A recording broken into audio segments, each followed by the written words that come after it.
God gave us things to use and people to love.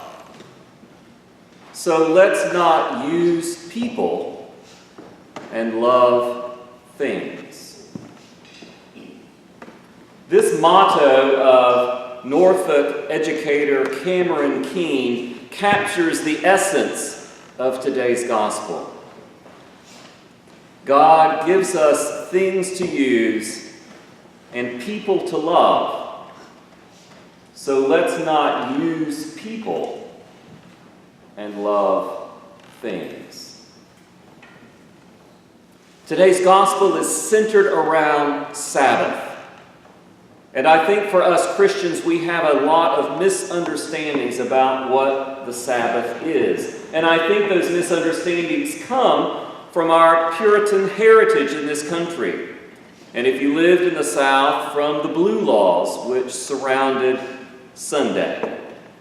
I can remember in the church that I grew up that people still talked about the scandal that happened in 1923 when the priest allowed his son to go swim in a swimming pool on Sunday.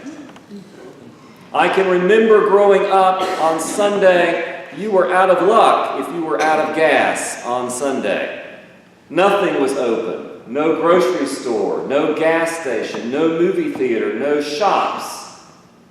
And the horror that people began to experience when people nudged that boundary and began to open up. We got the image and the impression that the Sabbath was about not doing stuff. It was almost a punishment day. You earned and yearned to be able to go do something, but you couldn't because everyone was closed. But that's not the Jewish understanding of the Sabbath. The Jewish understanding of the Sabbath has a completely different color and flavor to it. If you're around Orthodox Jewish folks, you might get very, very confused. Because you know from our scripture that God said the Sabbath day, the Sabbath is holy because God rested on the Sabbath, so you are to rest on the Sabbath. So we get in our minds rest. Nobody goes to work, nobody does anything, everybody stays home. But an Orthodox Jewish family will walk to synagogue and not drive, even if that means they walk for miles. And you might scratch your head and think, that seems like a lot more work than just getting in a car, turning on the ignition, and driving. So what is going on? Why will they do more work and avoid doing something like start the engine in a car, or turn on an electric light, or cook? Why will they continue to work with their livestock, making sure they're safe, milking their cows? All that seems like work. Well, the key is understanding what Sabbath is for them. It is the day that you do not manipulate creation.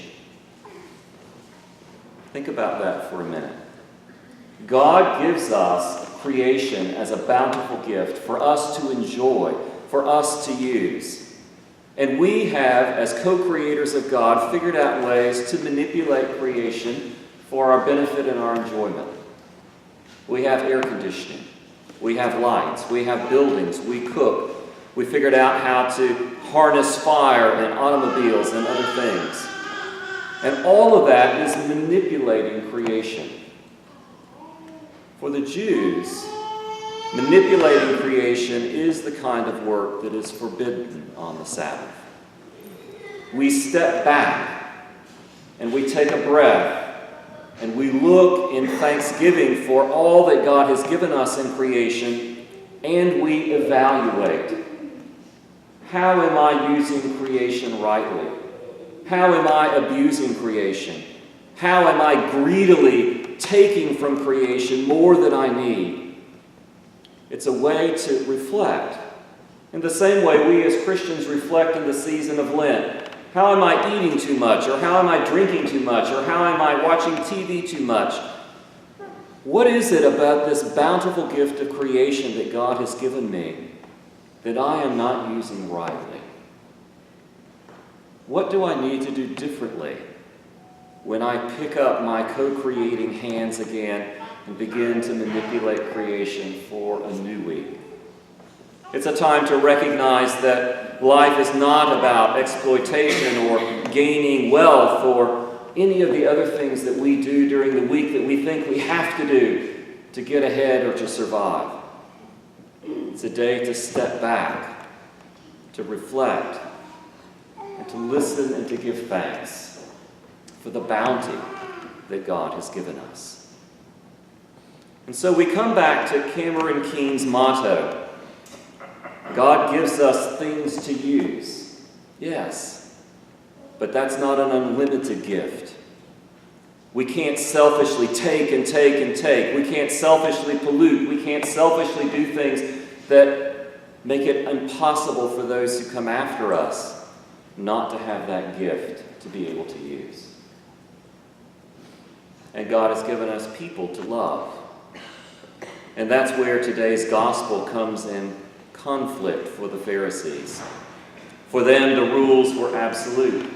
They were not to be changed. But Jesus understood that the greatest truths were love the Lord your God with all your heart and soul and mind and strength, and love your neighbor as yourself. And so, yes, you're not supposed to work. You're not supposed to harvest. But does that mean people are supposed to go hungry? If someone is hungry, can you not break off a stalk and feed them out of love?